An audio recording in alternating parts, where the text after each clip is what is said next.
It's popped up my screen here. Teamwork, where did I leave off? Teamwork is huge, you know, in everybody's life. And by meaning by teamwork, like I volunteered in Scouts Canada. I was a leader for a while there. Wife and I has joined Amnesty International. I'm not sure if a lot of people know what that is about. It's about writing letters and helping the people that need help in the world. To read up on it, what we did. I was the big brother, big sister. I had two little brothers that I helped out. Positive thing in life. 2 minutes, 30 seconds left. Boy, this is going too much. My focus on it is I want to bring in safety and, you know, crime prevention, open communication. So we should have everything should be always open to public and not have closed door policies that have been done. And thank you very much for listening. And yes, I'll stop right now. Thank you, John. Brody, you're next. Good evening, everybody. Thank you to all the organizers who helped put this on, all the other candidates. Thank you. Good job. This has been an interesting few months.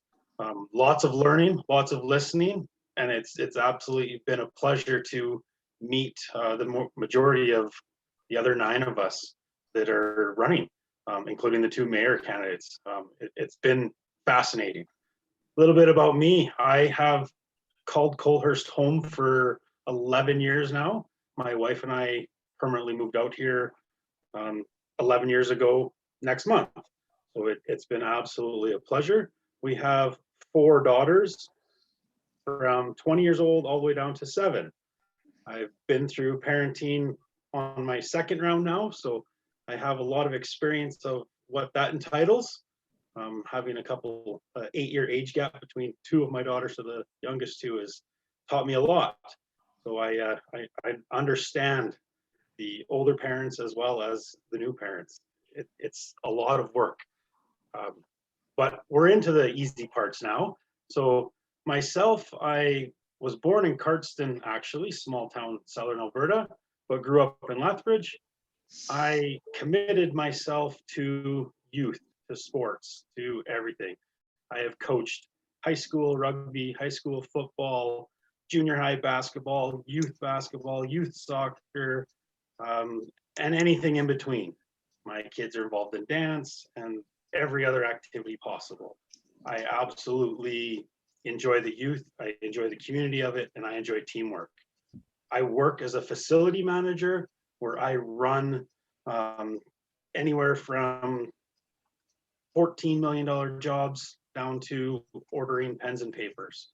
I have the ability to think on the spot, to work with all types of different people, all types of backgrounds, and put it together to get things done. The town of Coalhurst has an amazing background, amazing history.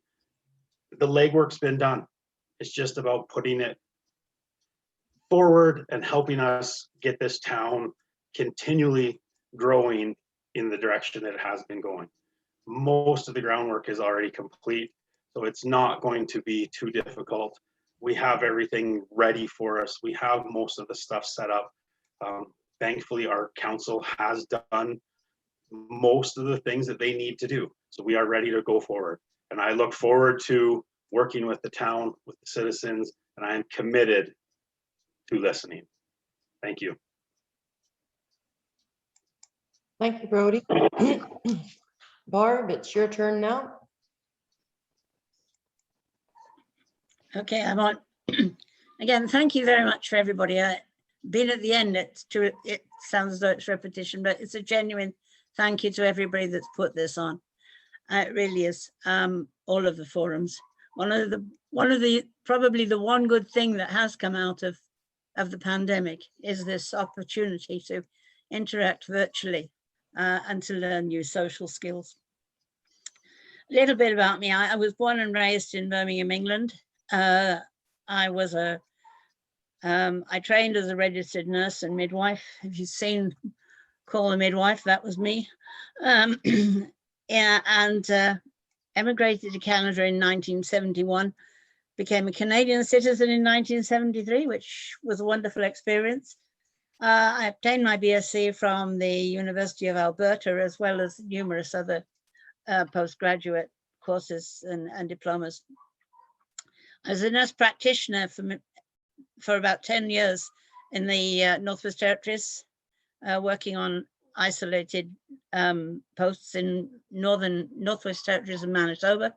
Was a maternal child health consultant for the federal government and for the provincial government.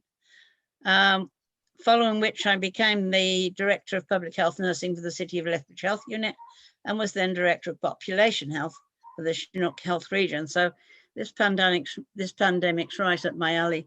I served on town council in 1984.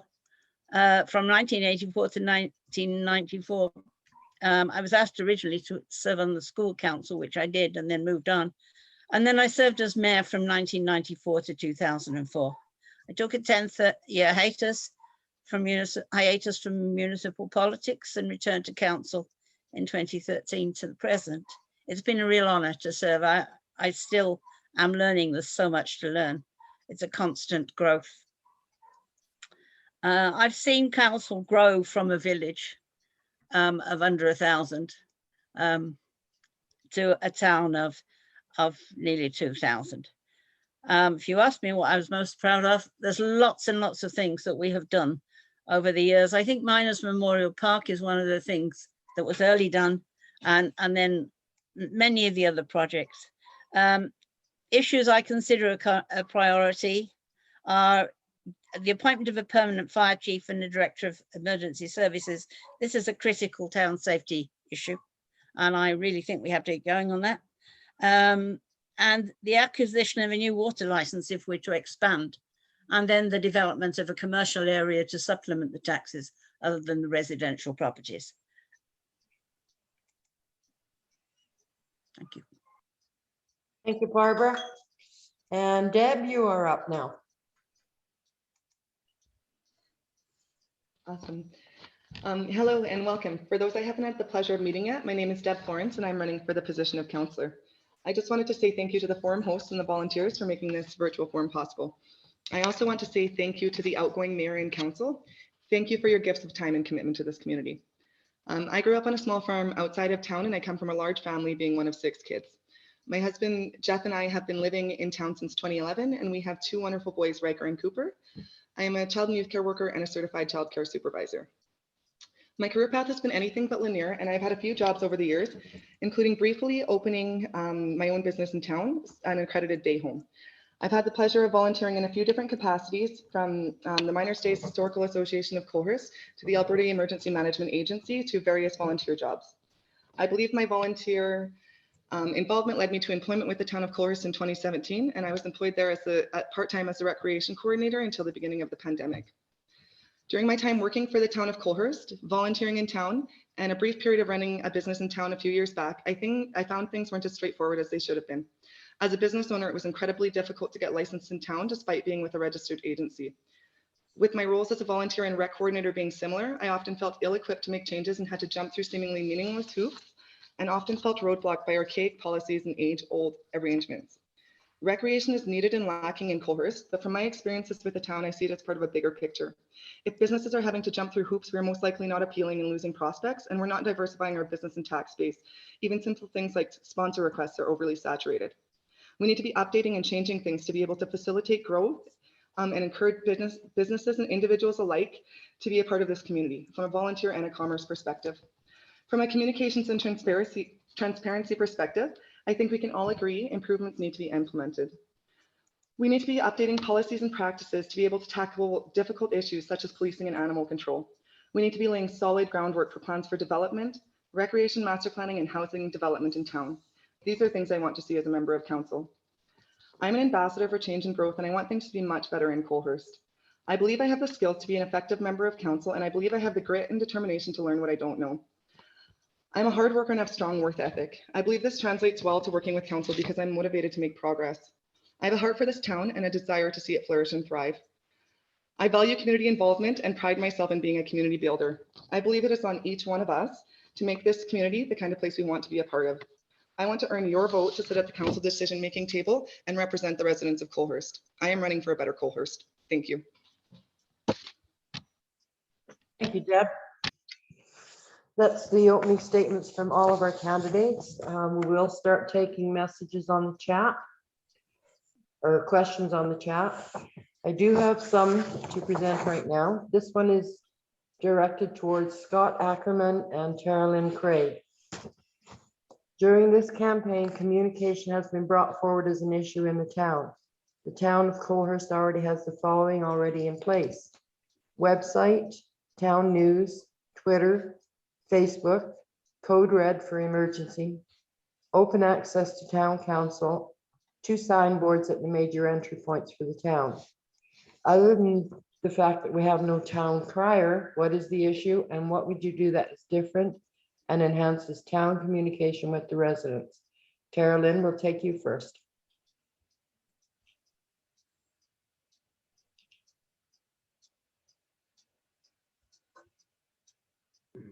You need to unmute, Taralyn. Gosh, sorry. Start That's again. a great question, and thank you very much. Yes, those are great. Those are great things that we do have in place right now. But I know our website is really not up to date, and it could be a lot better at effectively communicating with our residents. As well, I think that another digital sign on the south side of, on the new south entrance into town would be effective too, as there's many residents who use that entrance and exit. I also feel that having, using plain language that everyone can understand and putting notices with our utility bills would be a very effective way of communicating. But also, I think the very most important way is through surveys. We can always guess as a council what our town is thinking, but I think surveys and really help us pinpoint what our residents wish. Thank you. Scott, would you like to now answer that? Yeah, for me personally, when I moved to town, the communication was really hard to follow. So there are options out there for ways to broadcast the message, but trying to find out what's going on and what's happening, that's the issue.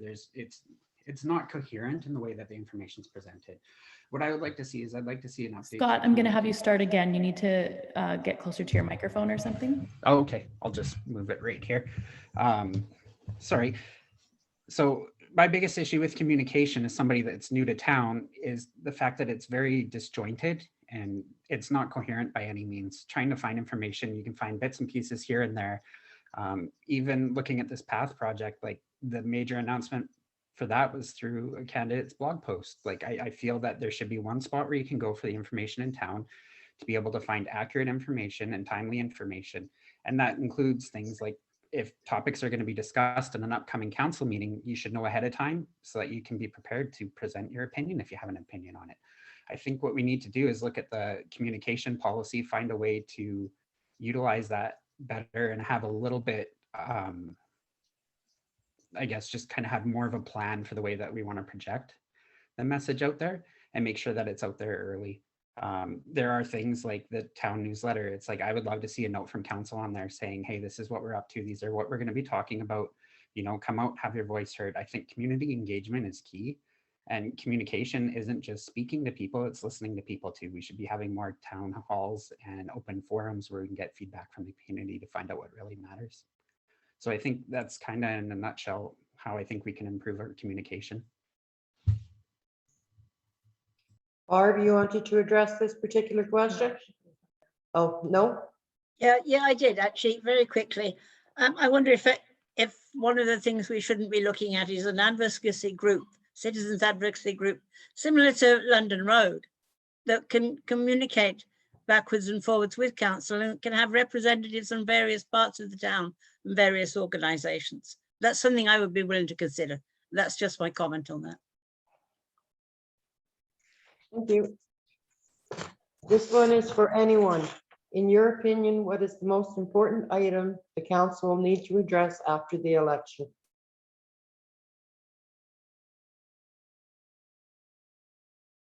Don't all jump in at once. Stan? For me, it's policing. I think I've had enough break-ins over the last 2-3 years in my business. And sorry, someone's walking in. I'd like to see something like boots on the ground. I don't know. I don't even know if citizens on patrol will do it. I think as citizens should be able to stay at home at night after they go to work all day and relax. But we need patrols. We need something in place that that will make us sleep better at night. Thanks.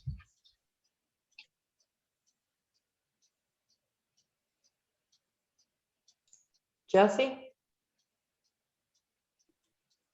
Thanks, Allison. How's the audio? Is that coming through okay? Okay. One of the first things that maybe this is jumping onto the last question a little bit, but I think our communication, so there was a time, a community forum that was held before, I think Scott or Taralyn were here actually, where everyone is in the community hall and residents were being silenced because they weren't being listened to. So I think there's a long way to go to improve communication there.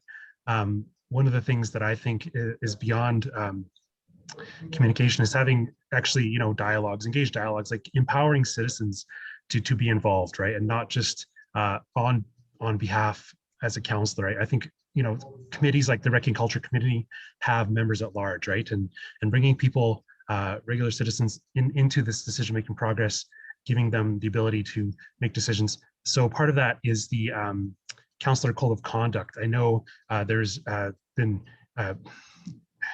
ways that the town needs to communicate, of course, but I think reviewing that and letting the councillors being able to engage better with everybody, not representing council, but through their opinions could help with that. Thank you, Jesse. Heather? Thank you. Thank you for that. I agree with Stan. I think that the policing is absolutely critical, but I'm going to just sort of go one more and say that looking at housing for our seniors is absolutely an important priority that I've identified. We have come so far down that road. We have had a 2015 study where almost 60% of the seniors in our community identified accessible and maintenance-free housing as their #1 need to be able to stay in our community. And that was something that I was working towards with Green Acres Foundation. We moved quite far along with that goal, and then we had an election. And so that is still sitting as one of my biggest priorities to pick that ball back up again and to get moving with it. I'll speak about the others later. Thank you so much.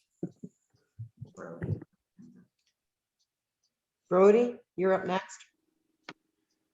I think one of the biggest issues and something that the town needs to look at first is starting to come forward in the more that all of the community is communicating, but we are in desperate need, it sounds like, of a fire chief and an emergency responder. I know Barbara had spoke on it last night with Lindsay.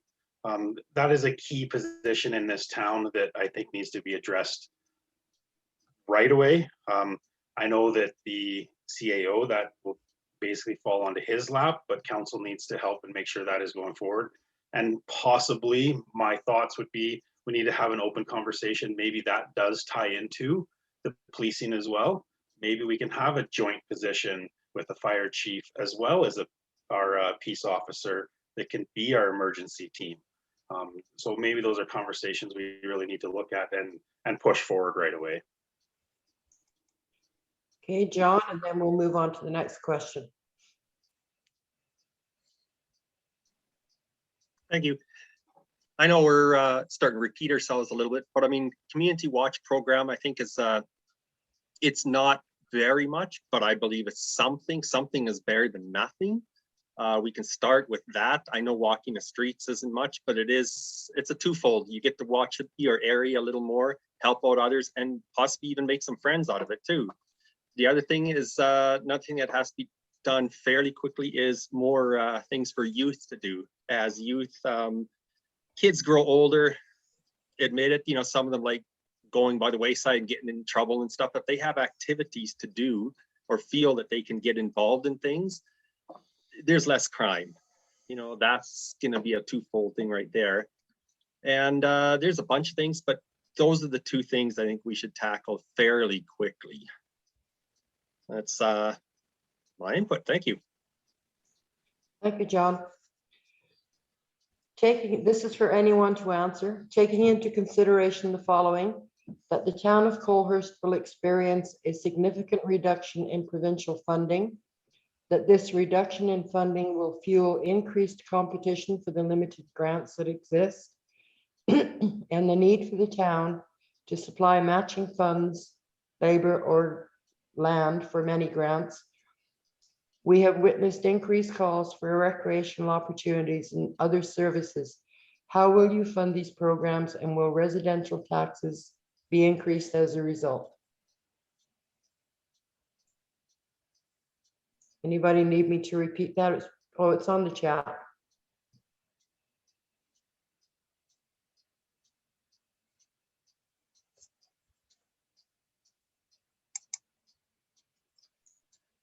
Heather, go ahead.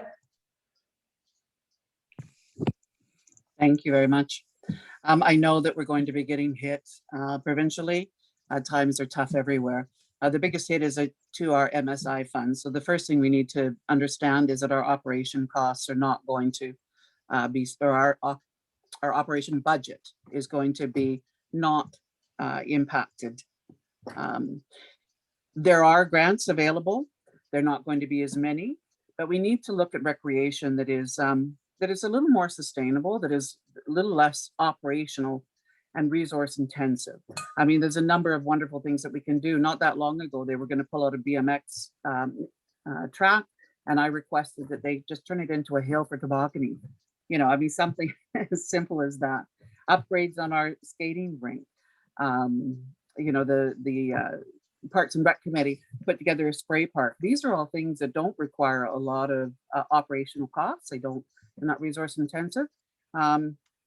So we do have lots of opportunity. I think that past council really wasn't able to prioritize as strongly recreation. They were busy, you know, building that main intersection and the new road and, you know, a number of things. I think it's important though that we prioritize this as well.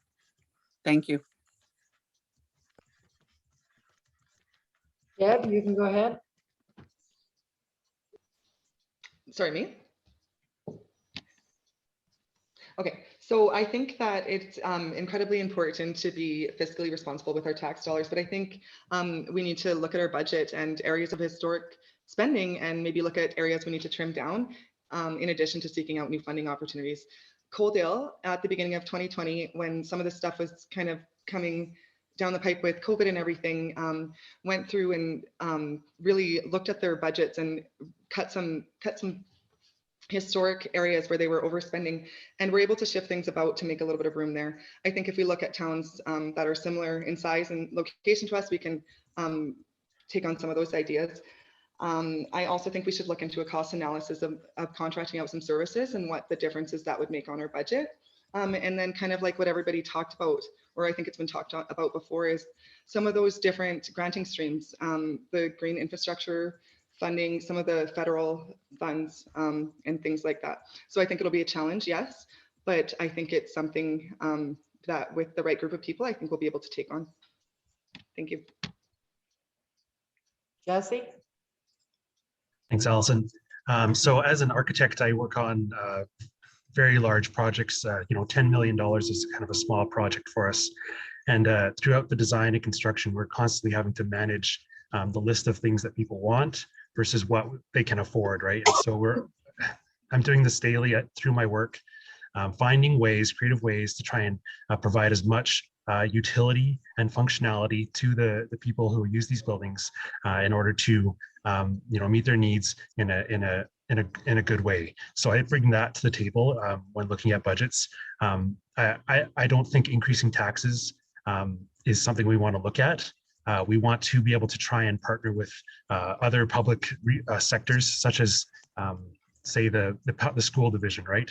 And you look at Coaldale, I know Taralyn's probably going to mention this, but their new recreation center is a great partnership that they put together with the high school. And I'm actually working on that project right now, so I know quite a bit about it as well, Taralyn. But I think you know, that project there is a great example of reducing operational costs over the long term, as well as you know, giving a lot of utility to to citizens, right? So.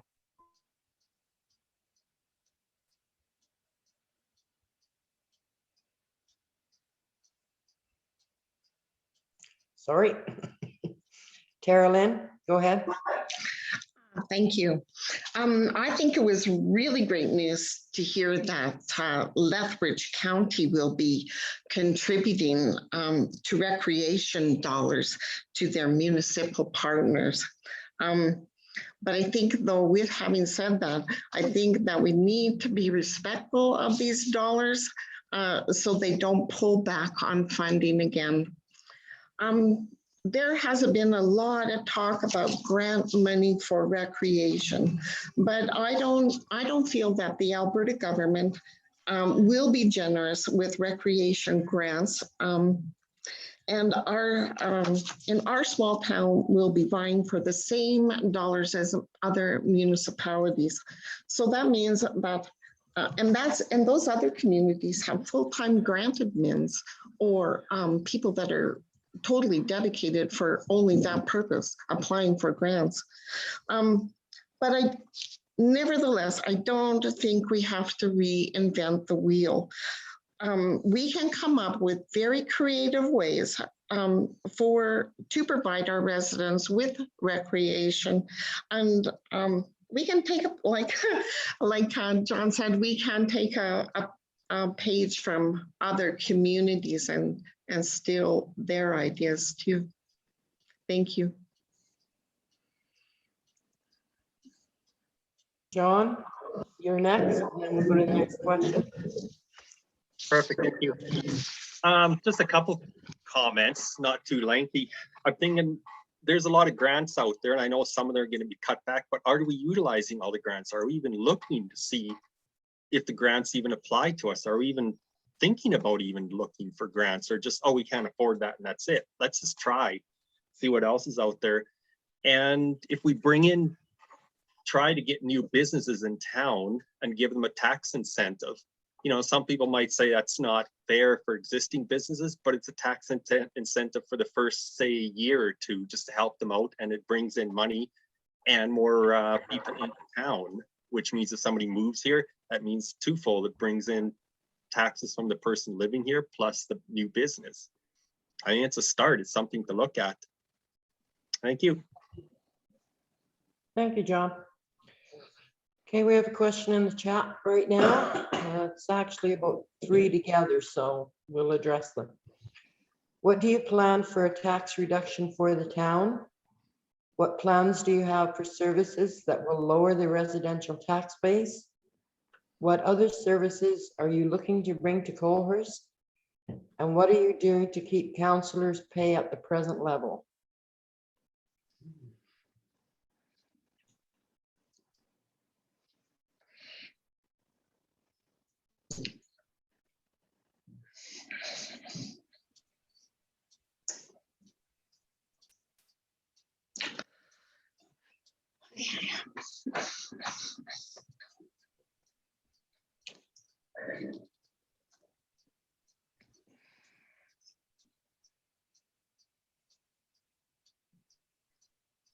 Okay.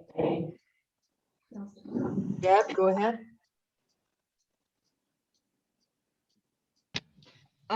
Okay, so a few things. I'm just going to organize my thoughts.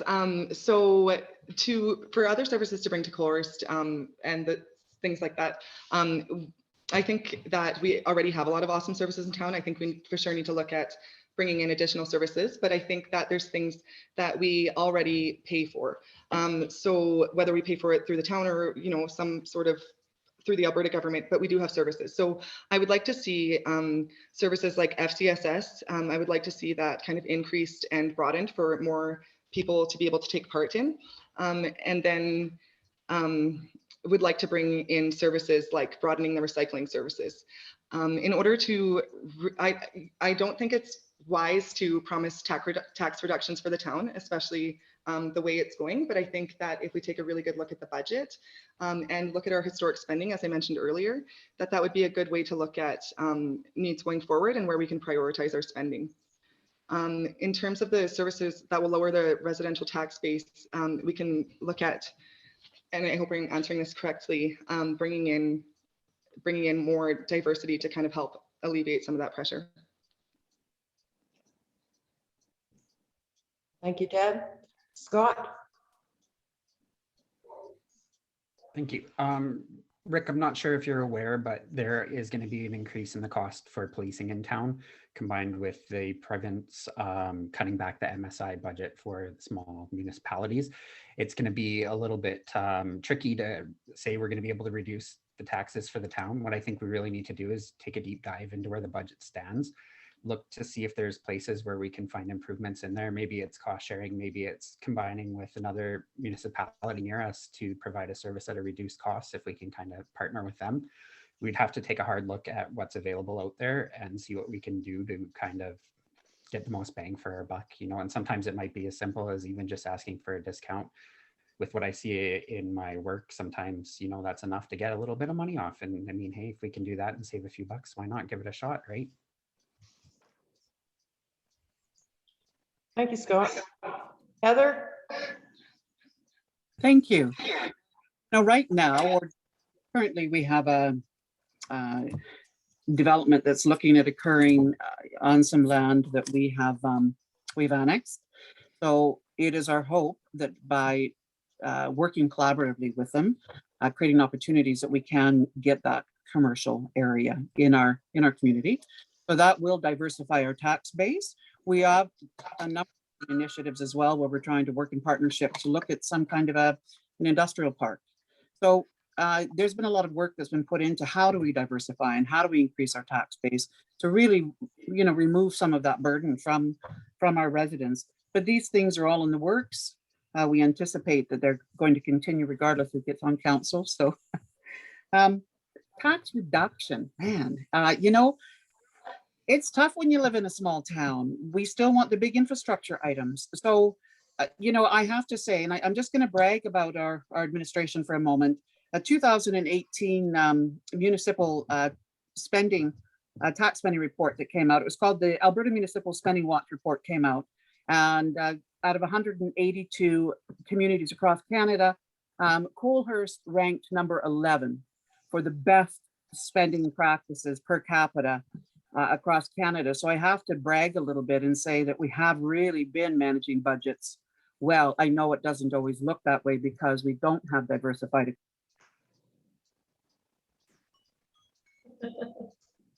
Taralyn, go ahead. Okay, thank you. Thanks, Heather, too. That was really awesome. I agree with everything that you had to say there. I think one of the surest ways to encourage business growth and tax diversification is building more residents and encouraging and expanding businesses in Coalhurst. And exactly what you said, Heather. But we also must have an open for business attitude for this to happen. And I believe that the very first step in facilitating that is to have an open and honest dialogue with our business partners and just really see where they've been having trouble with trying to do business in town and see if we can facilitate some answers to their problems. Thank you. Okay, Brody, you can go ahead. I'm going to follow along on the same path there. I don't see a tax reduction in the near future. I think that's a tough thing right now. but it all comes down to planning. I know the plans are in place, but it's how are we going to follow through and make sure these plans are coming forward. To bring businesses in, we need to be talking to the businesses. We need to make sure that this new development that is possibly in the works is what the businesses want, not maybe what one developer wants or what one person thinks or the council thought. We need to make sure that the businesses that we need to come into town, it is set up for them. We need to keep working that way so that we have it all set up and we can increase our tax base that way. Residential planning, maybe we need our own subdivision that we can help push that so we can increase our tax base. Thanks. Thank you, Brody. Jesse, go ahead. Thanks, and I'm going to follow along with some of the other councillors here. I think an open for business attitude is really important. I mean, you look at just what happened with the dollar store. I mean, it came, it and then disappeared, right? So I think we have some macroeconomic issues here being so close to Lethbridge. We have the challenge of trying to be competitive with Lethbridge without the traffic for these businesses, right? So I think we have to be really strategic in thinking about how we can bring businesses to Lethbridge, not just, you know, opening up some land and saying this is for businesses. They might not come, they might not succeed, right? We need to do more than that. And I mean, like, I don't know how many times I hear people complaining about whose internet is out. Why is this, you know, this is unreliable sometimes. So, you know, looking at, you know, bringing fiber optic networks to this town, right? Like that can help support businesses as they need reliable internet, for example, right? And jumping on to kind of what Brody was suggesting, you know, the town could be the developer and help forming these private-public partnerships, right? As far as services, I think you know, re-looking at recycling is a good thing that Deb mentioned, and I agree with that.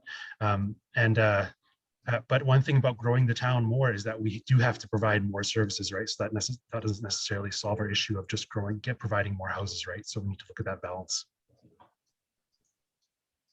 Thank you, Jesse. Barb, go ahead.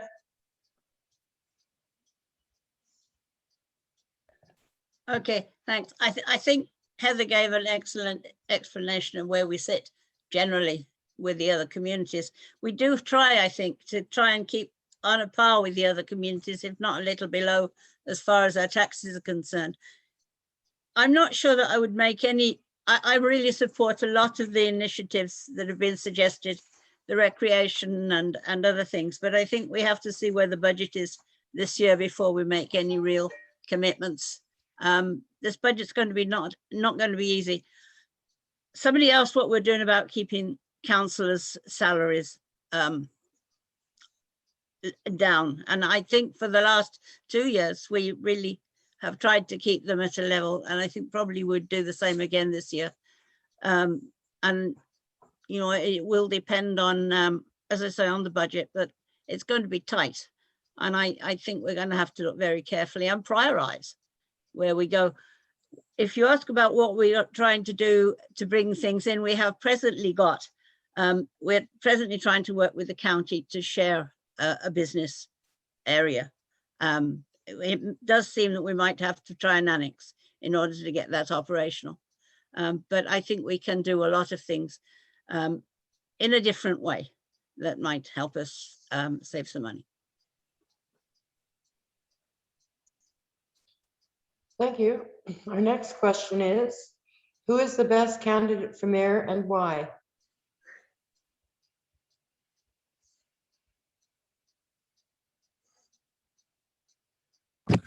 I'm not sure if anybody's going to touch that one.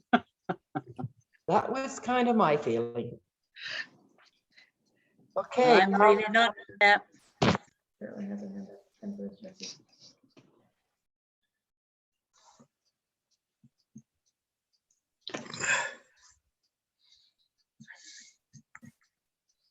Was there somebody answering?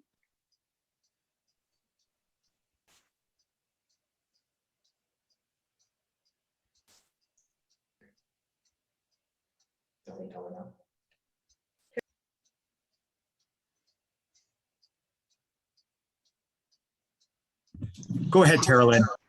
Oh, thank you. I can't hear you, Allison. That is a loaded question, but as a councillor, it doesn't matter who gets in as mayor, because we have to all work together as a united team. So regardless of who gets in, we still have to have that spirit of teamwork and spirit of cooperation and working together. Thanks. Thank you, Taralyn. Jesse?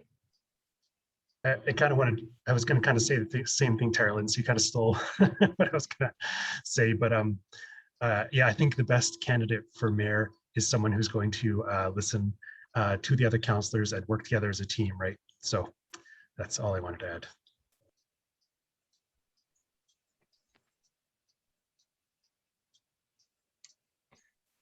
Heather, go ahead. Thank you for that. You know, I think that we're all thinking the same kind of thing.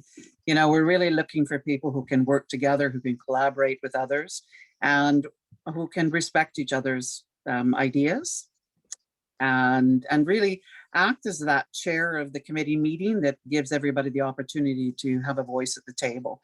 And yeah, so whoever that is, I trust that that's going to be the case. Thanks. Thanks, Heather. Okay, this question is for Deb Florence.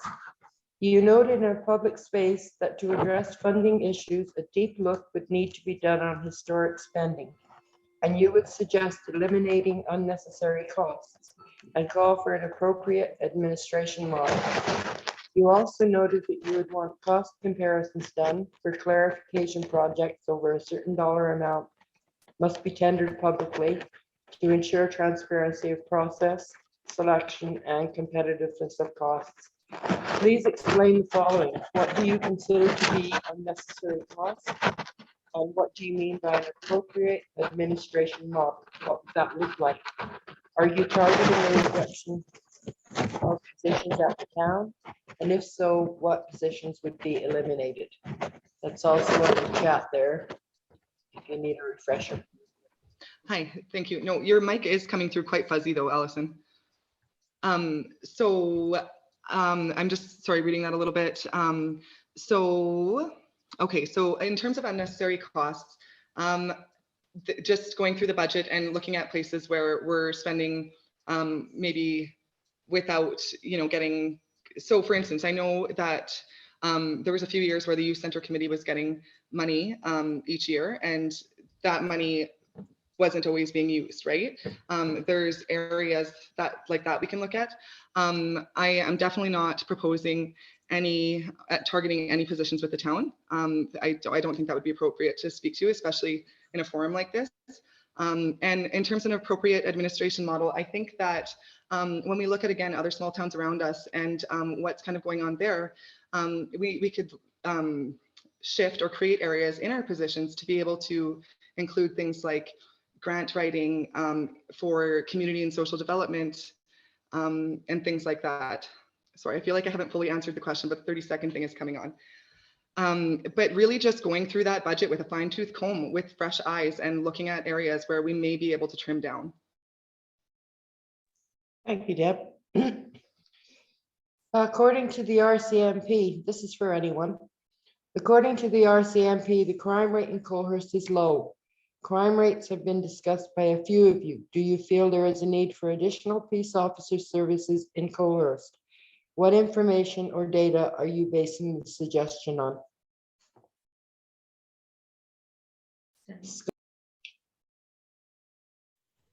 Yeah, I would like to point out that Coalhurst does have on the website a map that shows the crime from the RCMP there. So the crime statistics are out there.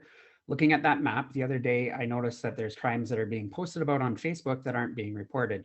So I think part of the reason why it looks like there's low crime rate for the RCMP is the fact that people don't believe that if they report anything, anything's going to happen.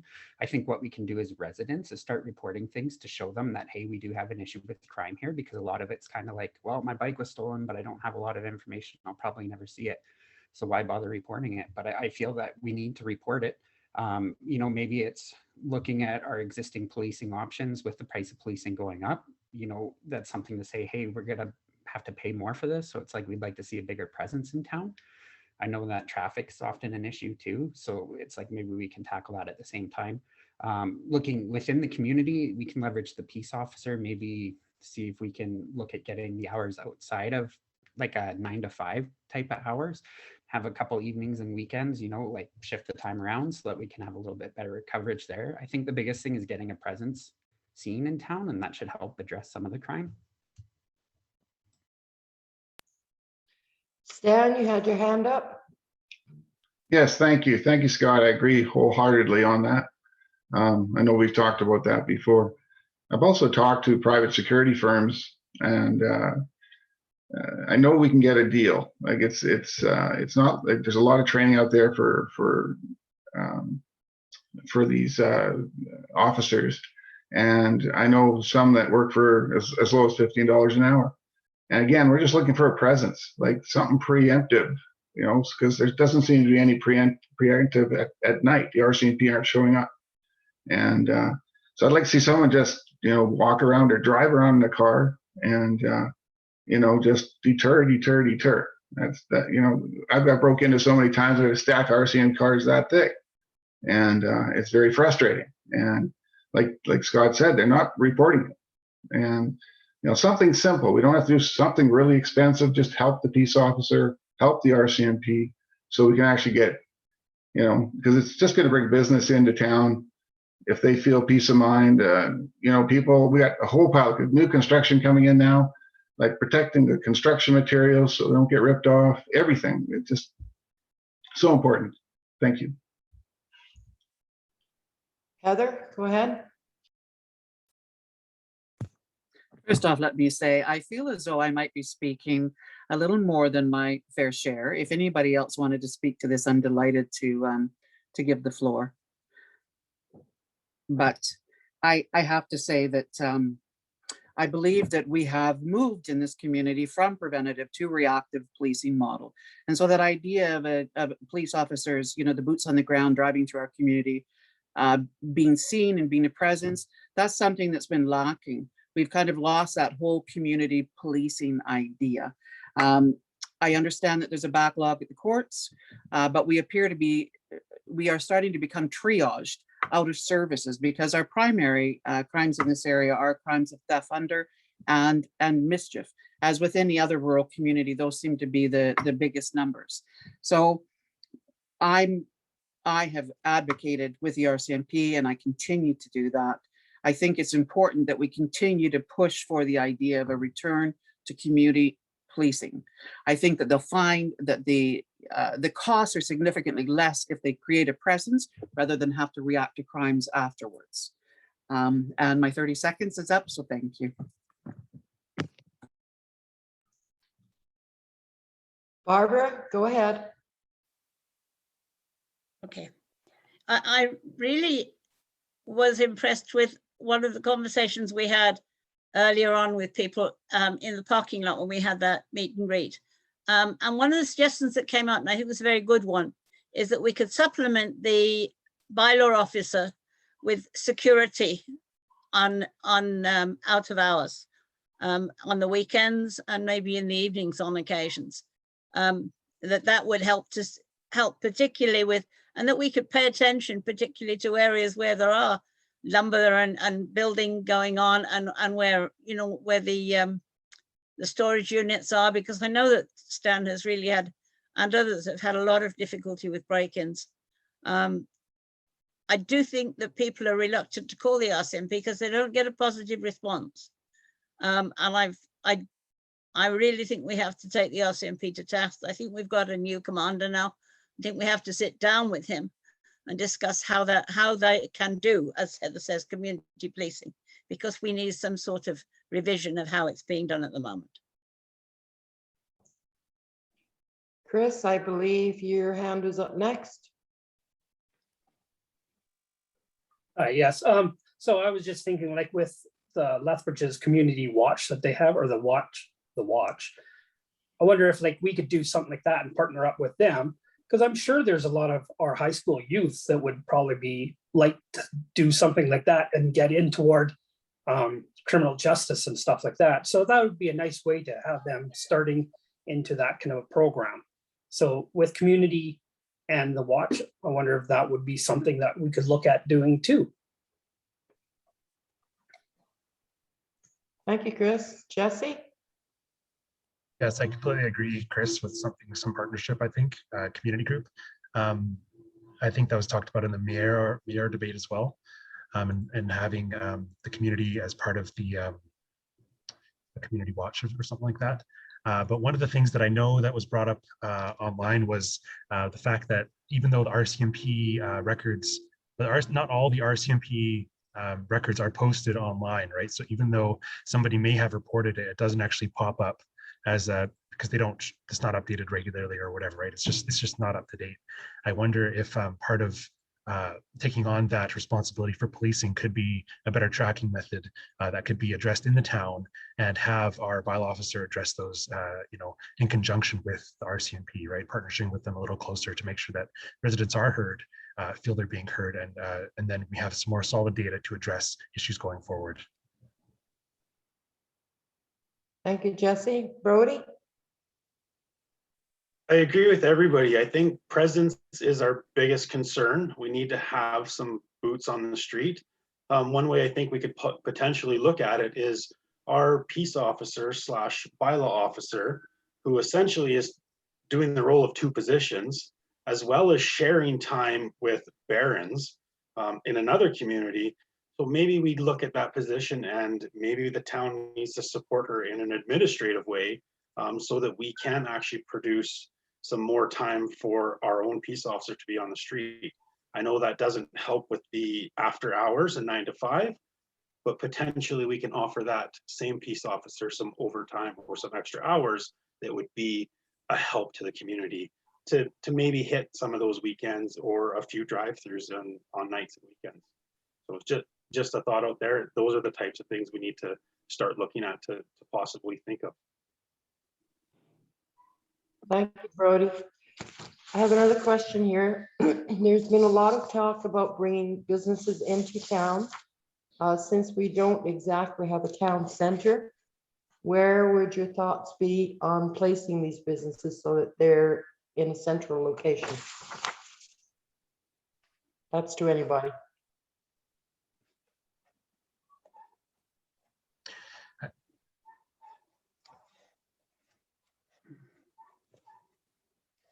Oh, gosh, you would go. Jesse, go ahead. Yes, so I think we need to look at where businesses will be the most successful. And oftentimes for, like retail businesses, that means places with high traffic, right? So entries to the community. I know the MDP has the area, the back entry to the south located as one area. That could be a good area. Also, there could be a really good opportunity for businesses to be along the highway, right? Like we're just outside of Lethbridge, and a highway stopover might be a great opportunity. Just north of Precon would be a good opportunity to bring some kind of Flying J or something, and some trucker services to help increase our tax base.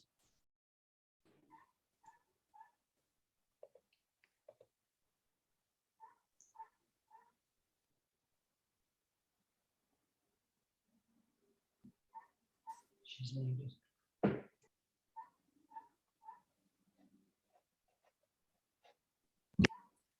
You're muted, Allison. Taralyn, go ahead. She double clicked it.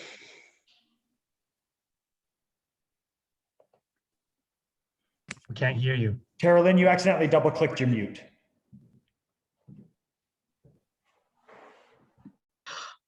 Technology and me are not good friends.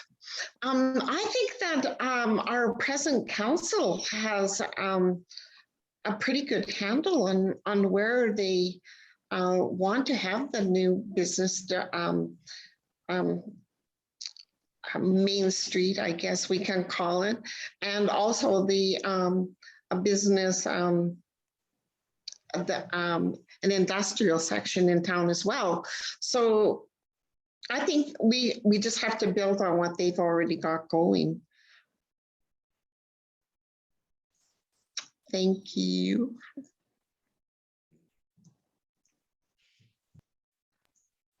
Heather, can you go next? Thank you. Yes, I just wanted to expand. I think Jesse had already pointed out that along our new entrance way, along 45th there, we have annexed that land into the town, and that's a matter of public record. The goal is to look at some kind of a commercial hub.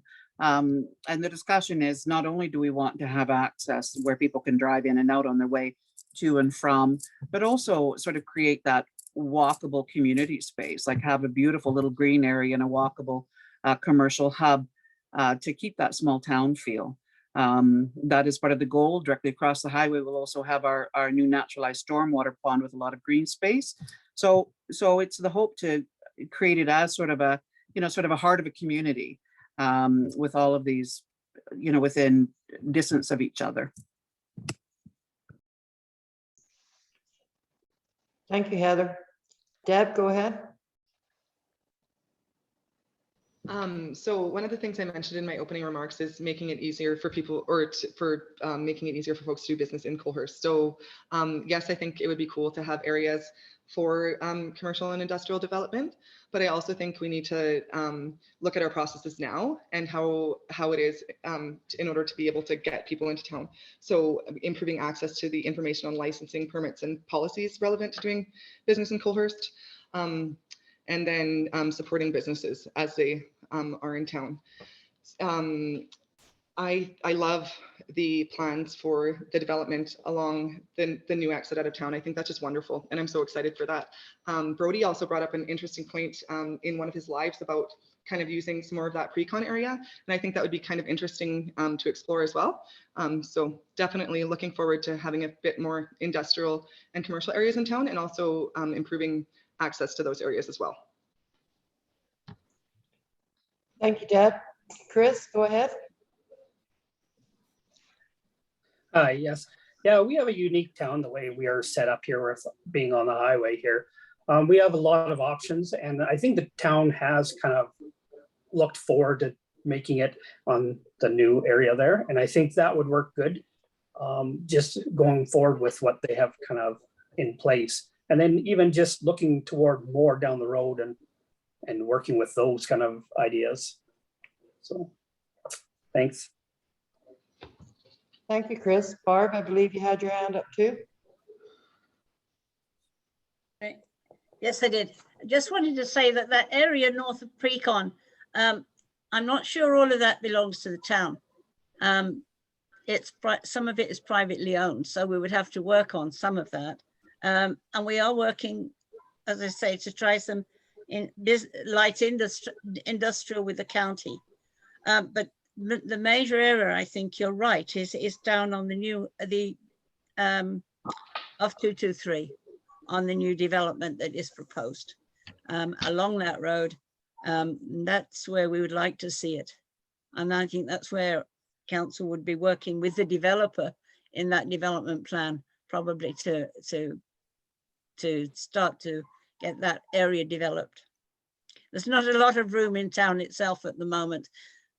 And that's the importance, I think, of one of the things I've learned is that we made some errors in where we originally put some of the businesses many years ago. So hopefully we can look forward with much more clarity this time.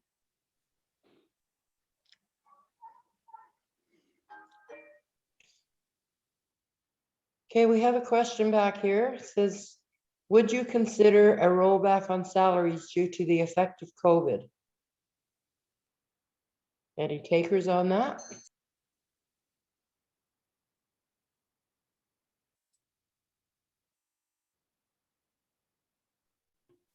Allison, is this in regards to counselors' salaries or town administration salaries?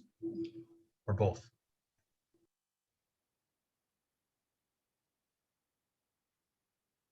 Sorry, you were muted.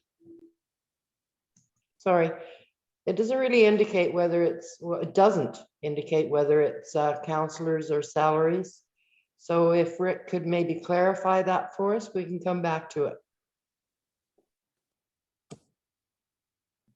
What plans are in place with the highway crossing?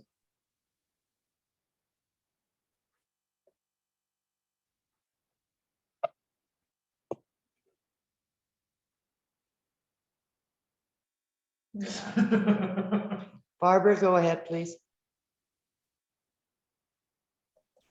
Oh gosh, this is an old one. We did very well actually to get the improvement that we have got. And that took about 30 years working with transportation. I'm not sure what else we could get them to do. The one thing I do think that we could get after transportation for, and that would make it safer, is if we could get an overhead sign, a large overhead sign that says Coalhurst traffic only, and then Lethbridge traffic, or west eastbound traffic on both sides. If we could do that, I think it would make a difference. I raised it once with just before I left the last time and suggested they did that. They told us that we'd already had they'd invested enough money in it. But I think everybody changes, and maybe we should try again. But if we could get those signs up, I think it would make a big difference. Because originally what they tried to do was they wanted to shut that entrance down. So we had to capitulate a little bit, but I think we can go back and readdress the signs.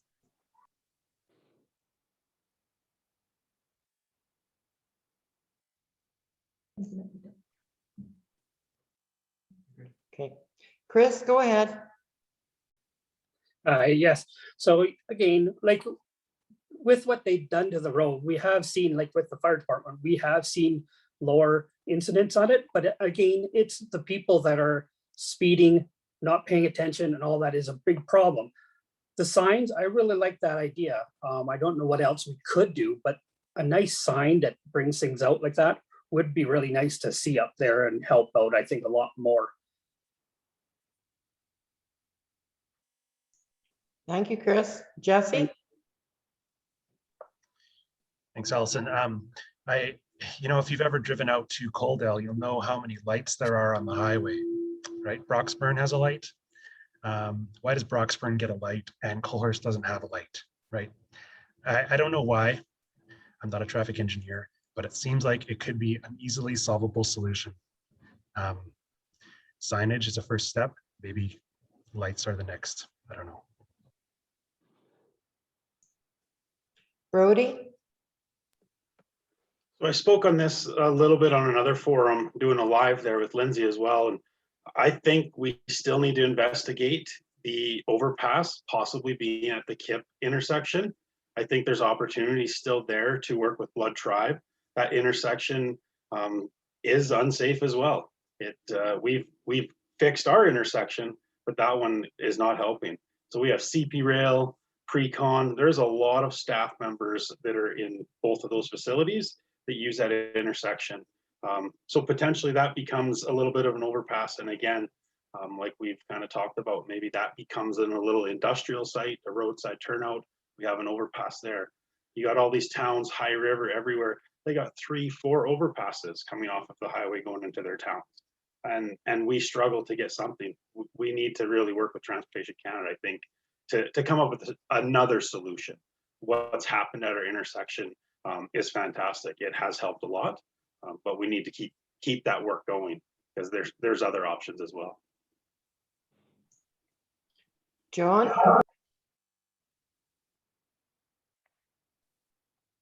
Hello, I know I'm repeating probably everything. Well, some of them anyways. Lights would be great.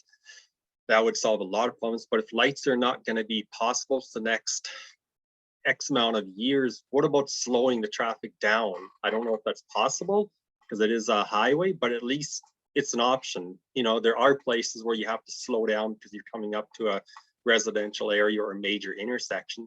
Slowing things down, yellow lights, you know, posting, you know, you slow down to 70 kilometers an hour or whatever it is, but that's another option. I think we should look at that too. If lights or an overpass are not going to happen. There you go. Thanks. Heather? Thank you. You know, it has been a battle. It's been an ongoing fight. We've advocated, and we're grateful for what we have so far. But I agree with Brody that we can't stop. We have to continue. Please know that you have been heard. Our residents have been heard. We have fought for a speed reduction on there. We have fought for same Why on earth would a, you know, an industrial area get a light along the whole day? Oh, we've got someone speaking in the background here. We've had all those conversations, and we were told because people are already slowing down to enter a community, they're not required to slow down here. We can't put lights in, we can't slow the speed, we're going to increase our accidents. So I mean, these have all been asked and they've been answered, but it doesn't mean we don't keep asking those questions because it is an important safety feature. I'm really grateful that it is safer, but the work is not done yet. Thank you, Heather. One last response from Barbara. Just to come back to support Heather and for information for those of you that are going to be on council, this goes back, transportation gets something in their mind and it stays there, unfortunately. And this goes back to, we're on the Canamex highway and it's supposed to be 110 all the way. That's what we keep getting told. And that's what we've been fighting all the way around. But if we can get with the Blood Tribe, I think we might manage to get something done, because they have land that side that could be used, and it's already in the plan for the Canamex to go round on that highway by the dog kennels. So I think if we worked on that, we might be able to get somewhere. Thank you. To go back to the question about salaries, that was councillor salaries that were being referred to. If you would consider a rollback on councillor salaries due to the effect of COVID.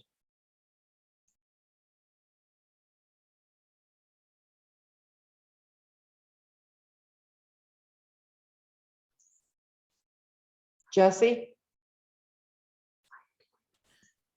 Thanks, Allison. I think it needs to be considered for sure. Yeah.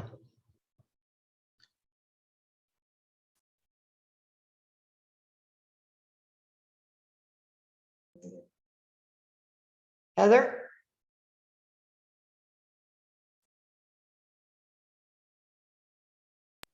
You're muted, Heather. And I thought I wouldn't do that tonight. Thank you so much.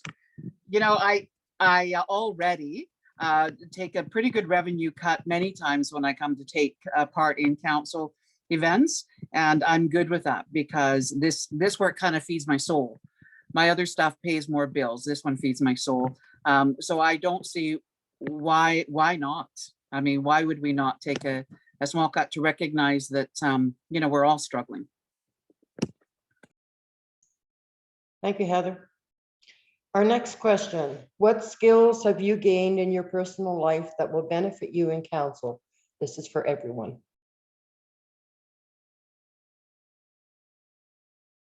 Scott, go ahead. I think for myself, with the work experience that I have, I'm currently working in a position where I'm doing a lot of bids for projects with some of the major oil companies up north.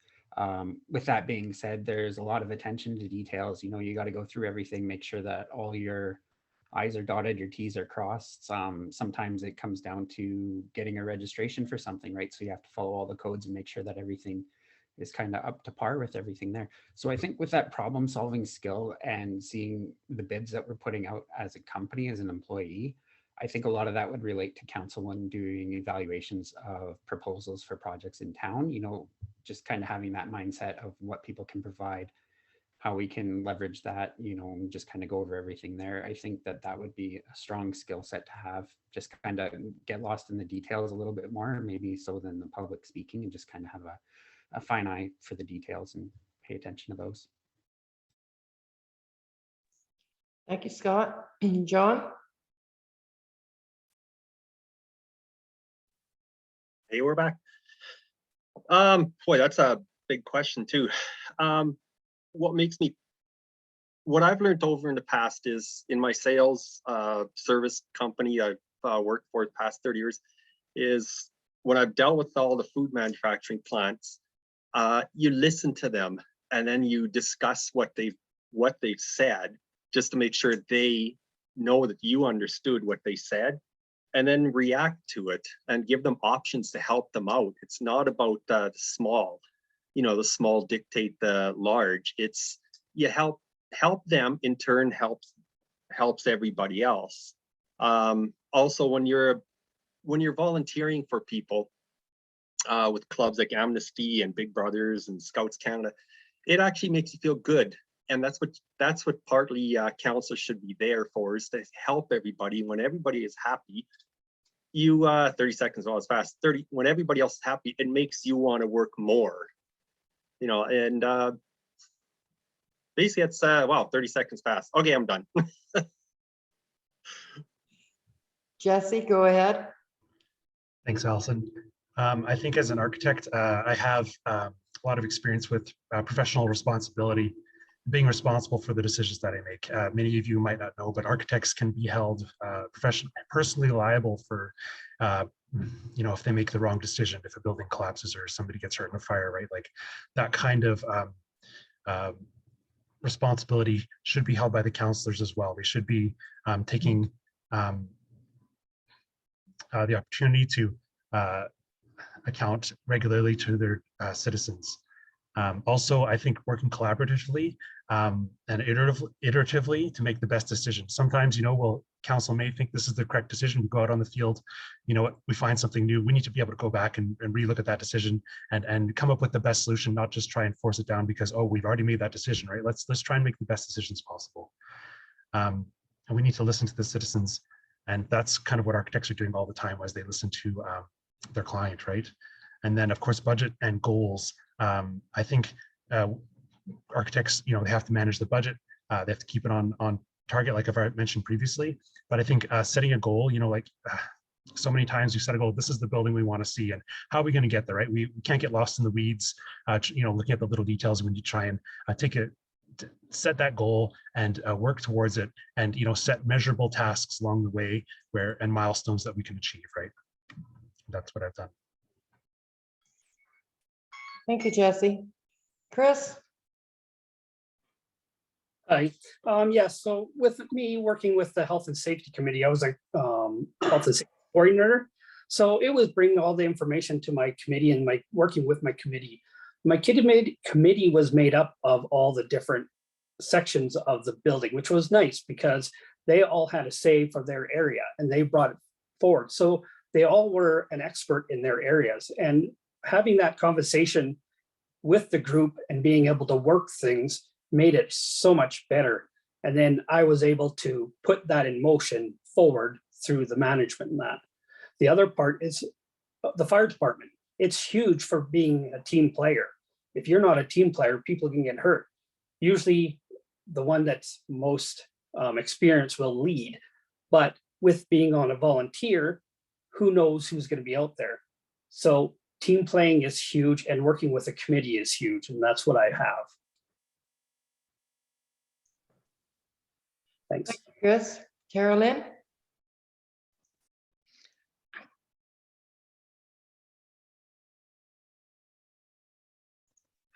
There we go. My background in civil engineering technology, I believe, would be an asset to me as a counselor. And I also feel that my work with two organizations that I founded and chaired for many years has taught me when people work together, great things can really happen. And they taught me to listen first, speak second, and always look for compromise when things get tough. Thank you. Deb, you're up next.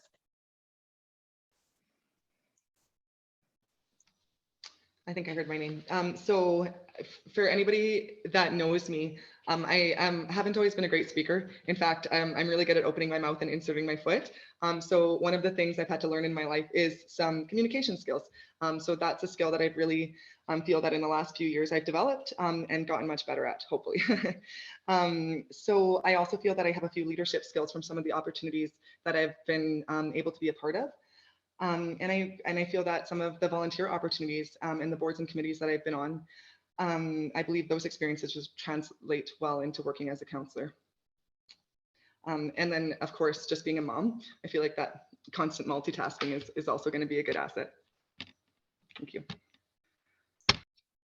Brody?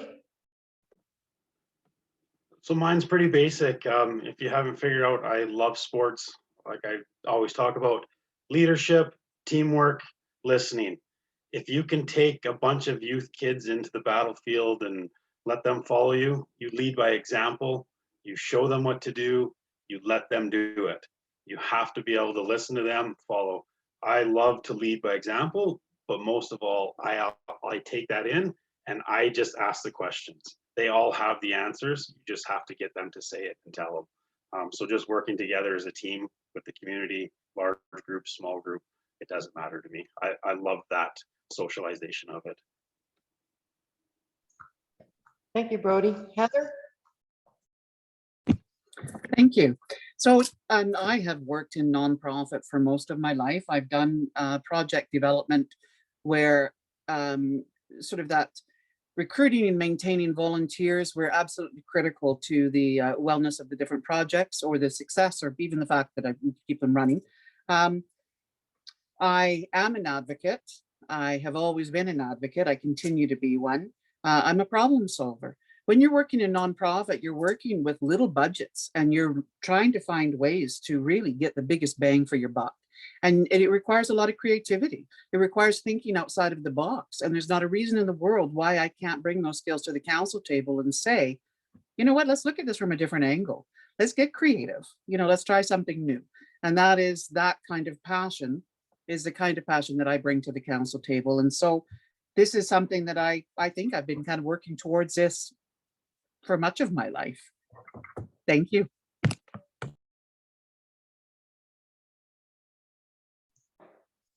Thank you, Heather. Oh, okay. Barb, go ahead.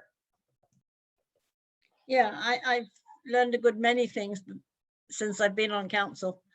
One of them is patience. The other one is to cooperate, not to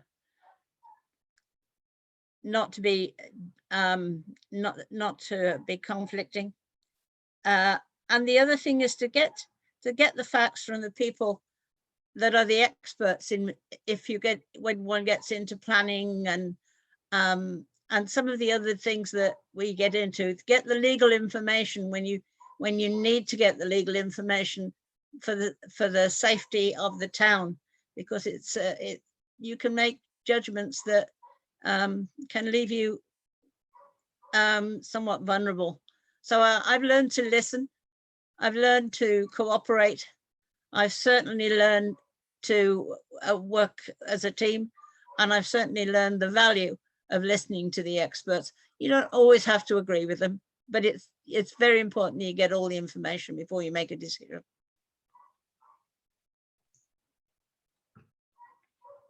Okay, our next question. What are your thoughts on 5G towers in our community? Any?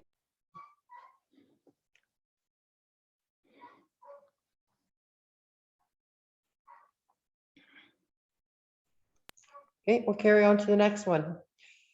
How about your thoughts on speed reduction within the community?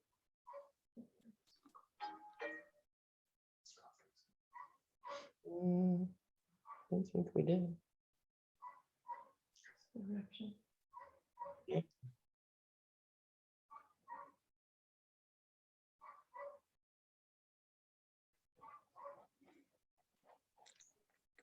Go ahead, Scott. Thank you, Allison. As some of you know, I had posted that the question on the speed reduction is going to be asked on this upcoming election, if we should reduce the speed limit to 40 in town. Looking at the feedback from that post in the Facebook groups, it sounds like a lot of it just comes down to enforcement. There's a lot of people that believe even if we do reduce the speed limit, there's still going to be the same people that are speeding because they choose to speed. I think a reduced limit, it's going to cause the people that follow the rules to slow down, but I don't think it's going to address any issues there. I think the biggest thing is enforcement. And as previously mentioned, you know, if we can get some proactive visibility between the RCMP or the peace officer, and just kind of have that presence known that, you know, if you are speeding, if you're going through stop signs or something like that, then there's going to be repercussions for your actions. I think that's the way to tackle this one, is to start by looking at that, because that would make an actual difference to slow down traffic. Part of it too might be educating the public, because maybe on some of these streets it feels like people are speeding when really they're going 40, right? So it's a little bit of both, but I don't necessarily believe lowering the speed limit will make a big change. I think it comes down to enforcement, and I think that's where I would like to start looking at to tackle this question. Thank you, Scott. Jesse? Firstly, I think it's a big concern, especially if you have little kids, you know, playing in your front yard or something. It's scary, right? You don't want someone to be zooming by. And that being said, I just, you know, want to add to what Scott was saying, that if they're not going to follow 50, they're not going to follow 40, right? So I think we need to look at a targeted approach and see. I was speaking with Kevin at the town, and he was telling me that ever since they put those lights up at the elementary school, they have data that records data, not who speeds obviously, but how many people are going through there. And he said it was very few people actually speed by that light. So I think looking at, you know, improving intersections with traffic bump outs, you know, looking at some civil design in ways that we can try and encourage people to go slower, you know, collecting data on certain areas that may be problem areas, and then seeing if we can get some additional enforcement, or see if the traffic calming measures can work in those instances, right? So yeah, kind of a multifaceted approach, I guess you could say. That's it. Taralyn? I agree with you, Brody. I believe that a multifaceted approach is the best approach. And that's actually been proven by the Transportation Association of Canada. And they have 5-point process of how they recommend municipalities to deal with traffic calming. And they've had great success with towns and cities that have used this approach. And I would suggest that we use this approach as well. I know that speed is a concern for me. I feel like I'm taking my life in my hands every time I want to cross, turn on to, from Aspen onto Sundances. I'm so afraid I'm going to get hit there one day. But okay, thank you so much.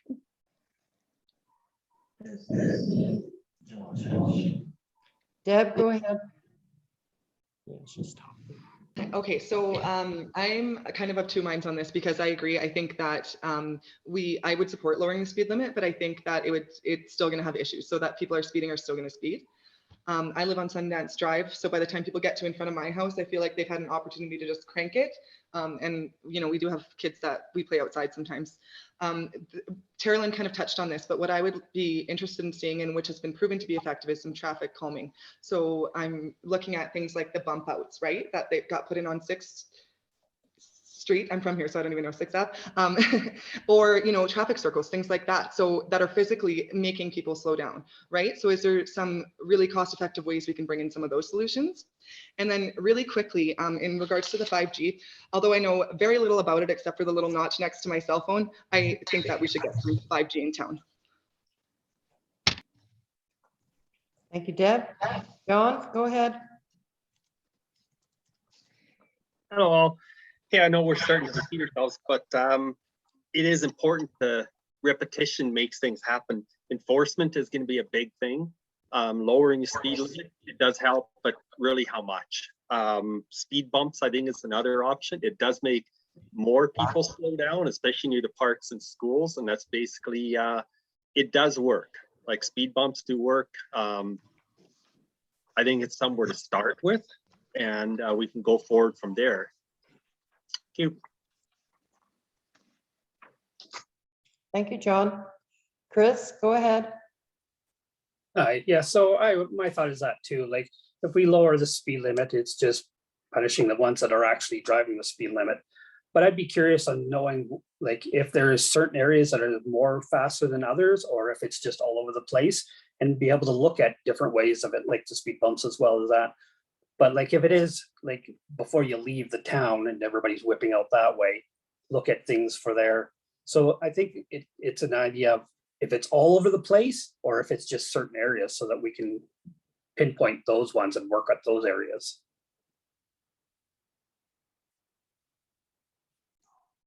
Thank you, Chris. Brody?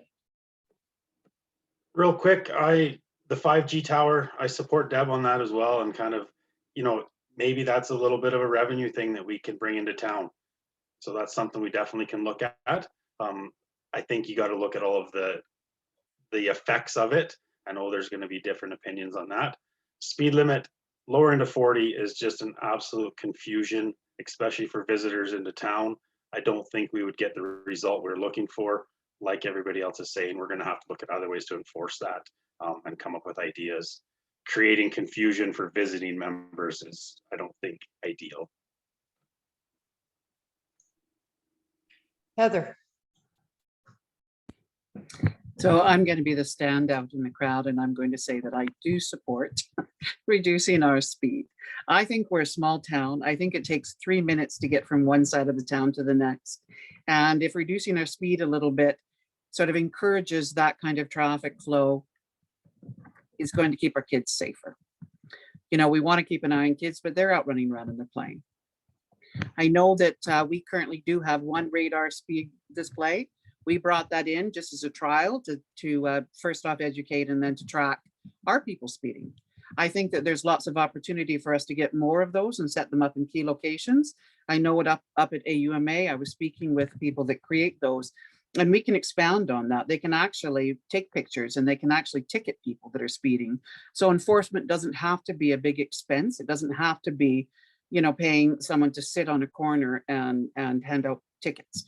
We can do it with technology, and I am a big believer in using that. Thank you. Barb, I believe you had your hand up. Yeah, just an answer to the speeding. It was the question we put out to see what people's reaction was to it. But we do have speed bumps in town. Rick was asking about that. We do have them. I'm told that the kids find them great skateboard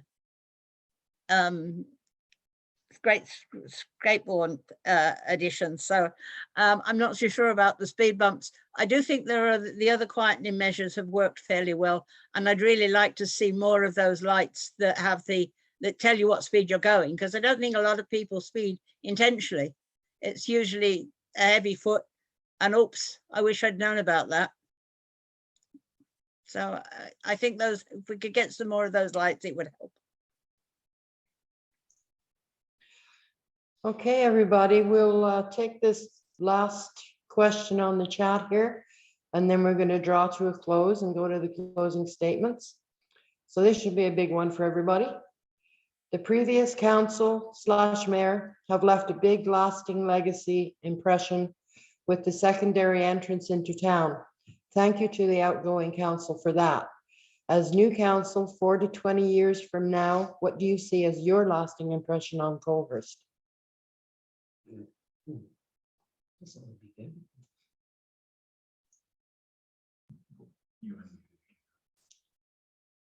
Where I keep moving.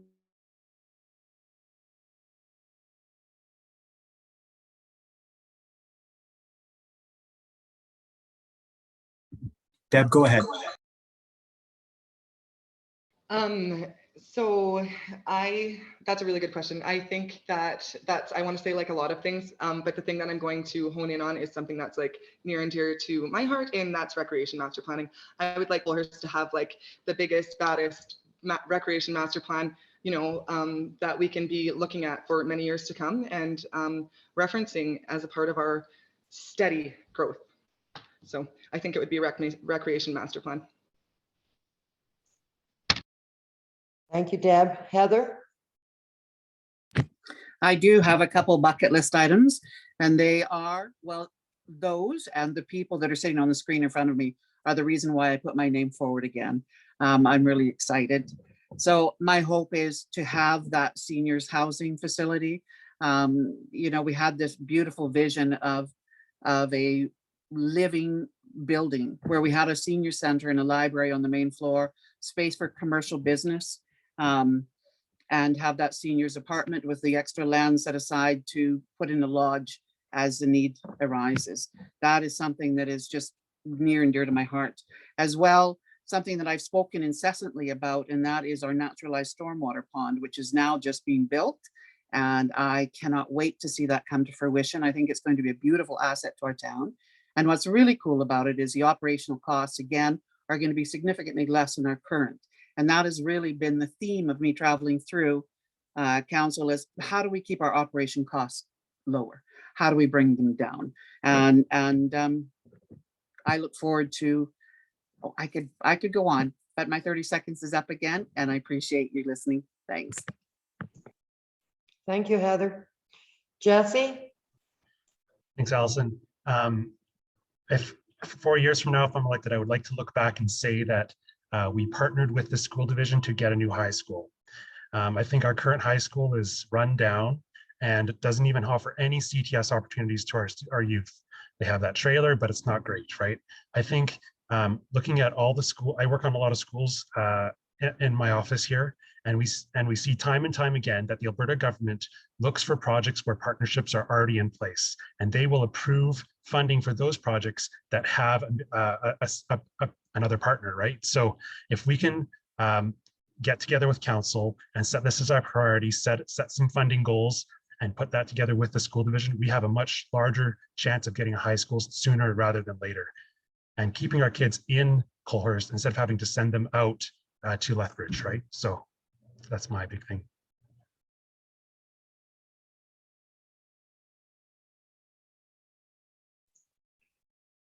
Scott, go ahead. Thanks, Allison.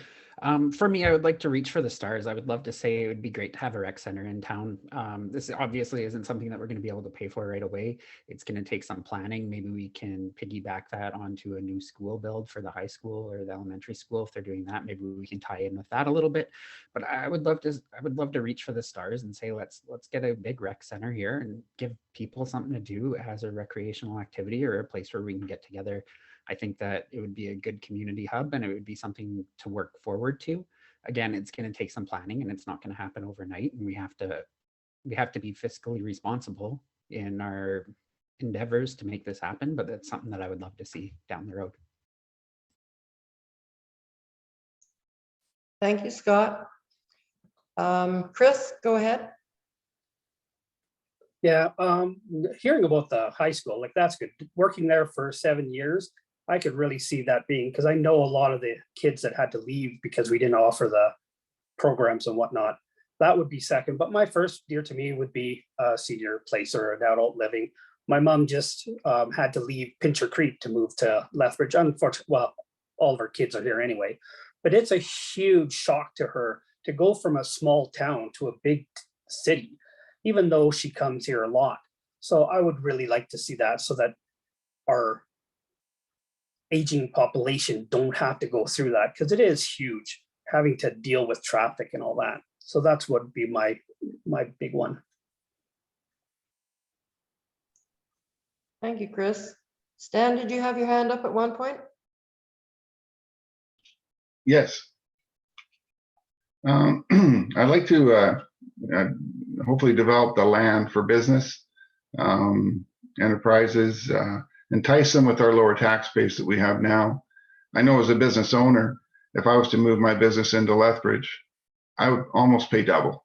And I don't really want the council to hear that too much, because just in case they want to raise business taxes. But anyway, but it's true. I mean, that's a great way to entice businesses. But we don't have the land. So I'd like to look back and see the land and see businesses grow, because if we do that and we can get that tax base, we can do all the things you want, the arenas, the curling rinks, the frisbee courts, everything else, and pay for all those community needs. Thanks. Thank you, Stan. Brody? I'll let Barbara go. I think she's been trying to get her hand up. Oops, thanks, Brody. I'm having trouble with that with the hand. I agree with all the recreation things and everything that's been said, but the one thing that really is sticking in my craw at the moment is an operational center that is operational for emergency operational purposes, one that's functional with a team that is really functional and that keeps the people feeling safe. So we have an updated plan that is updated regularly. And I think that in today's time, when you never know what's going to happen next, that's really an important thing that we need to have. And I hope we can work. I hope the next council can work hard on that. Thank you. Thank you, Barbara. Brody? Lasting impression, legacy, a downtown core, a downtown hub. How fantastic would that be just to have somewhere to go walk around and a mini BAM for anywhere. I enjoy going and walking around when you have 3, 4, 5 stores that you can just kind of go wander at. So that would be absolutely amazing. Thank you, Brody. Well, we've had a lot of wide-ranging questions and answers tonight. We'll now go to the closing statements from each of our candidates, and they will be in reverse order as to when they spoke at the beginning. So we'll start with Deb. Awesome, thank you. So in closing, I just want to say, as a town, our proximity to amenities and neighboring towns is incredibly unique. We're a 2-minute drive from Lethbridge, a 5-minute drive from a lovely lake, and on the doorstep of one of the largest reservations in Canada. Our unique proximity to amenities makes Coalhurst an extremely attractive place to live.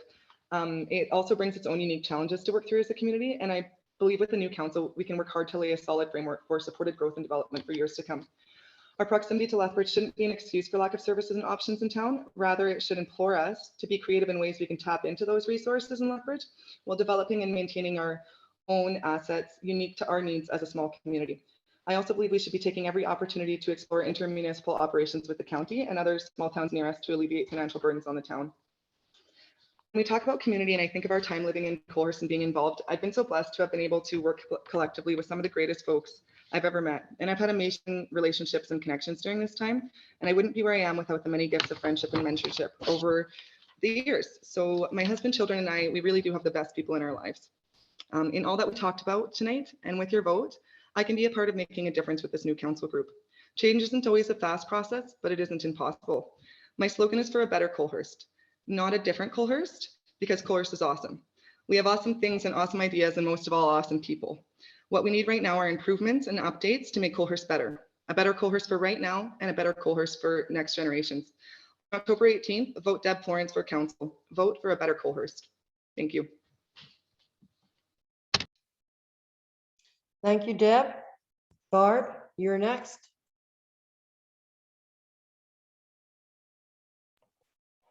I'd like to thank everyone, first of all, for participating and for organizing this. It's been a really enlightening time.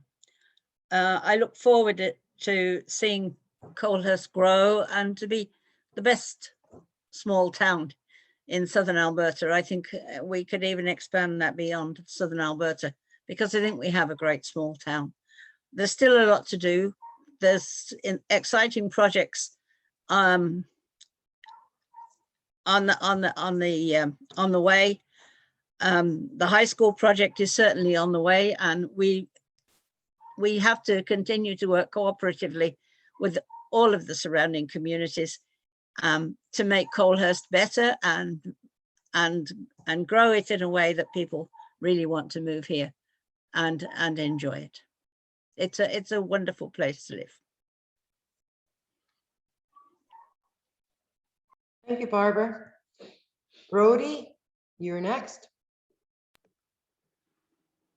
Thank you again, everybody, for putting this on. It's been amazing. I love to listen to all the ideas, and that's what I hope to bring to council. If elected, I will continue to listen. I will ask questions. I want to know why. Why can't we? No is not an answer. Why can't we? Why can we? Maybe there's reasons. I look forward to working for this community. for the next 4 years, for the next 8 years and beyond, whatever we need to do to get this town moving forward and continue the growth. Council has laid the foundation down over the last 42 years since 1979. So the foundation is there. We will just continue it. We will continue to grow and we will make sure we are following through. I am running for council for a brighter future. October 18th, Brody Preet. Thank you. Thank you, Brody. John, you're up next. Hello, thank you for letting me speak. It's good actually seeing everybody's faces on here, and too bad I can't see a lot of the citizens' faces, but time will tell. Why pick me? I'm very, very open-minded. I'm a non-opinionated person. I'm willing to listen and learn, especially dealing with the company I've worked with for 30 years and dealing with all the factories around town. I've learned to listen, respond to them, and help them. It's not always about just listening and that's it, just talking a mouthful and walking away. It's about doing what you have to do. And then volunteering for different groups all my life that I've done, it gives a good feeling that when you help someone, it helps you. And by helping me, it makes me feel good and you want to do more. If you don't know the questions to something, ask. I mean, if you don't know the answers to something, ask questions more. Ask professional help. Don't make decisions on yourself. That's not professional, and that's not working with someone. And to leave something behind with for Coalhurst, let's make it a town that has recreation and just a lot of open opinions. Get everybody talking. Have a downtown center, like that was already mentioned. Surveys is big. That makes everybody talk. BMX park, that's another thing. But it's what the whole thing is just bring everybody together, and that makes a community thrive rather than just a few people dictating. And I'm all about teamwork, and teamwork is all about open-minded. And remember October 18th, vote with John Bordachuk. Good luck, everybody. Thank you, John. Next up is Taralyn.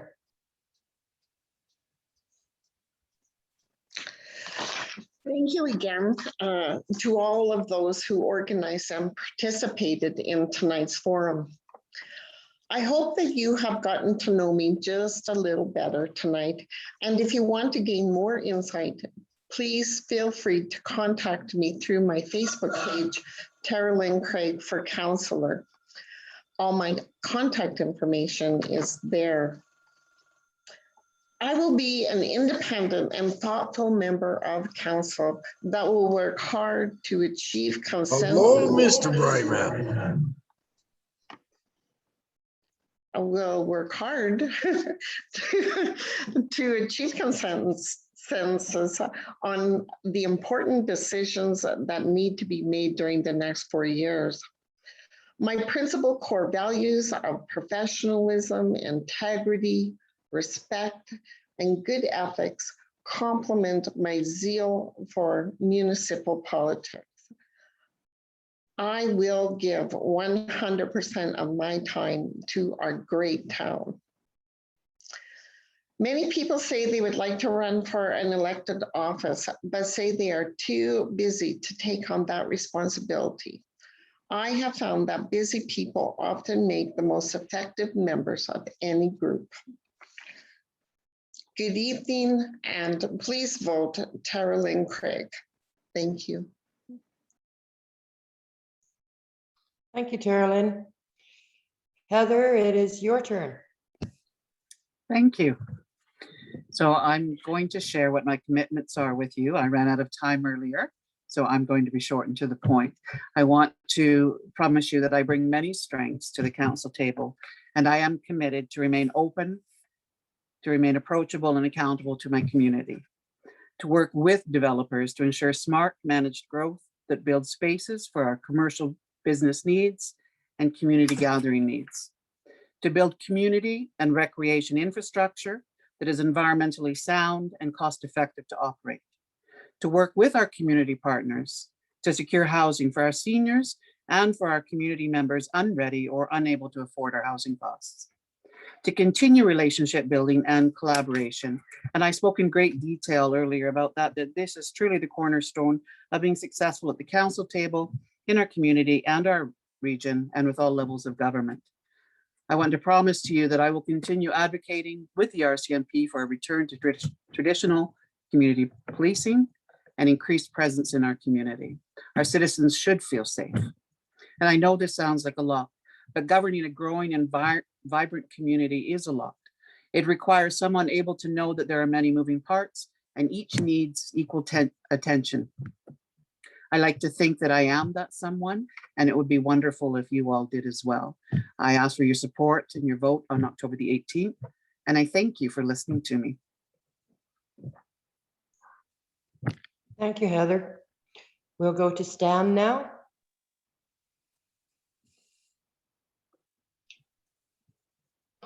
Thank you. Thank you very much, Allison, Elizabeth, and everyone else. And thank you, public, citizens. This has been fun. A little scary, but it's fun. I'd just like to, well, I think you know how I feel about policing. I won't reiterate that.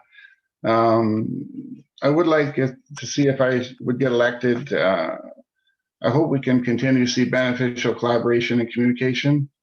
I'm going to give a shout out to the recently formed Recreation and Culture Committee and already enhancing the town spirit with a number of family-friendly events. And I'd like to see more progress of this kind, possibly even a policing committee, a youth committee again, because I think that was closed. I think that'd be nice to see opened up again. And we want to listen to the youth, and a seniors committee maybe, like listening to the seniors. And because I don't think they have a committee right now. I know there's a 55 plus society, and things like seeing the FCSS and the Recreation Culture Committee working together to bring all the ideas. Thank you for your consideration. Thank you very much. Thank you, Stan. Jesse, you are the next person up. Thanks, Allison, and thank you for everybody for this wonderful forum that we've had, and especially for the hosts. I know many of you, but I'm happy to meet and listen to many others who I don't know yet. You can reach me on Facebook at Poetry number 4 Council, and I'd like to reach out and talk to you if you have any concerns. Or if you would like to speak with me. I think there's a lot of services in Coalhurst that could be improved. Of course, we have limited funds, but I think we can be creative and find solutions to a lot of these. And through my volunteering in getting the spray park built and fundraising there, and of course volunteering my time for all the events that this Parks and Rec Committee, the Parks and Recreation Society has put on over the course of the last few years. I think we can see what Heather was saying, how with just a shoestring budget, you can greatly improve a community as long as you have the right volunteers. So I think supporting our volunteers and our creating opportunities for community members to lead is one of my main points I'd like to make. I think bringing people to the town to support business growth, and of course seniors through housing are again one of the things that I would like to see changed in Coalhurst. Thank you. Thank you, Jesse. Now we'll go to Chris. Hello, everyone. Thanks again, everyone, for putting on this forum. It was great. And thanks, everyone, for showing up and adding questions. I'm from a small town, again, like from Pincher Creek. So finding Coalhurst, it's a very unique place. And it's been a very loving place. And I've enjoyed it so much. I've never thought I would ever be a politician, but I never thought I was going to be a firefighter either. But with passion and work and working as a team, learning, and doing what you need to do, you can get where you want to be. I believe that I can do that with town council. We have a lot to offer here. I know with the rink, we bring people in. So if we can continue doing stuff like that and improve on what we have people come in and visit with us, and then a town's area where people can visit would be great. Thanks for you all for coming out. And again, we'll see you on voting night. Thanks. Thank you, Chris. Scott, you're up. I just adjusted my mic, so hopefully it's not too bad. But I just kind of want to go on with what Stan was saying. This has been a lot of fun. It's been nerve-wracking for me. I'm fairly introverted, so this is definitely stepping outside of my comfort zone. I've really appreciated the people in the community that I've had a chance to meet and talk to. It's been great to learn about my neighbors and find out what matters to them. I would love to I would love to see support on October 18th. I realize that there's an immense learning curve to this, and it's going to be constantly learning, and it's going to be a lot of work, but I'm ready to put that work in. Like a lot of jobs, when you come in, you don't know what you're doing, but you learn. You might make a few mistakes along the way, but you do the best you can. Every day is a day to improve upon the past, and you just got to put your head down, do the work that you can, and be proud of what you accomplish at the end of the day. If anyone would like to reach out to me, feel free to find me on Facebook. My page on there is Scott Ackermans for Coalhurst Town Council. You can add me as a friend if you want, send me a message if you want to meet up and have a chat. I'd love to do that. I've really enjoyed meeting neighbors, like I've said, and listening to everyone tonight. I got to say that I think that we're in good hands no matter who gets elected. I would be happy to work with anyone that's here tonight. And I just want to send out a final thank you to everyone that's running, everyone that's been supportive along the way, everyone that's shown up to these forums, the Facebook Lives, everyone that's been interacting at the meet and greets, the organizers for all the events. It's been a real lot of fun for me, and I really appreciate that. It really makes Coalhurst feel like home. So thank you, everyone. Thank you, Scott. Well, we've had a great evening, I think. We've got a good slate of candidates to choose from. So just remember the early voting will be on October the 14th at the Town of Coalhurst Administration Office. Election day is October the 18th at the Coalhurst Community Center. And you can check the town newsletter for times and for instructions for incapacitated voters. They will send somebody out to take your vote.